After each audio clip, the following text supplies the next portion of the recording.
In small villages of southern Italy, boys are given a single gesture at age 10, and it makes them immune to humiliation for life. Not a speech, not a lecture, a flick, one sweep of the hand from under the chin that tells the body, your words don't enter. Biology updates before the brain does. Old men teach it half-jokingly to their grandsons. If they mock you, do this. Not aggression, refusal.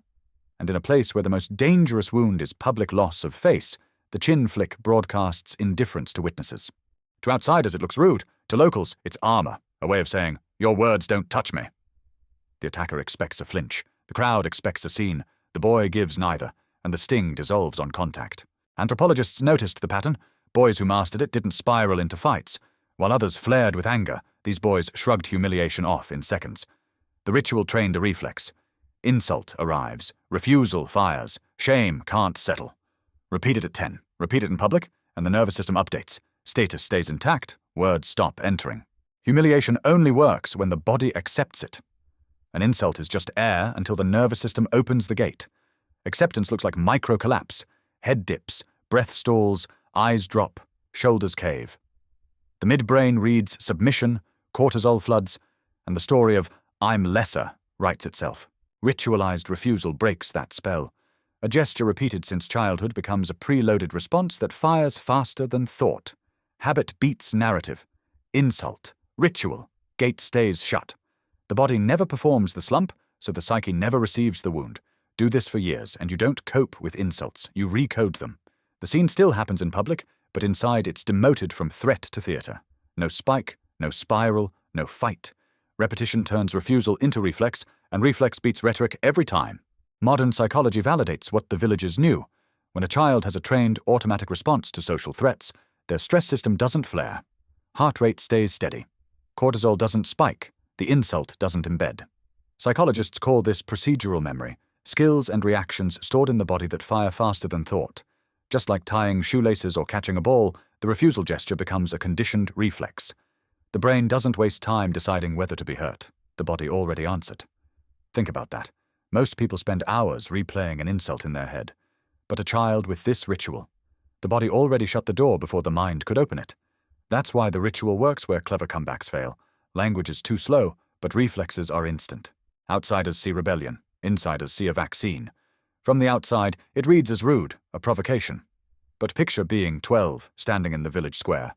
A bigger kid mocks you in front of everyone. Without the ritual, you drop your head. The crowd sees weakness. The shame burns, and the bully comes back tomorrow.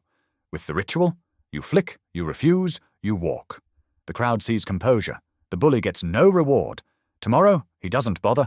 That's the genius. It protects dignity without performing dominance. Not aggression, absence of injury. The attacker gets no payoff. The audience sees calm. The moment evaporates. That's why elders pass it down with a wink. Not to start conflict, but to end it before it begins. Because biology moves first. A comeback argues with the insult. The ritual voids it. One trains the tongue, the other trains the nervous system. Kids raised on the ritual learn a deeper rule. Dignity is internal, not awarded by spectators. Over time, the pattern is automatic. Insult appears. Nothing enters. The body does not collapse. The mind does not spiral. The crowd finds no drama. That's a cultural vaccine. For life, one practiced refusal is worth 100 clever lines because it prevents the wound instead of dressing it. Call it what you want from the outside. Inside southern Italy, they call it armor. Humiliation is an economy. Provokers spend insults to buy your flinch, and the crowd pays attention as interest. The ritual collapses the market. No flinch, no payoff, no sequel.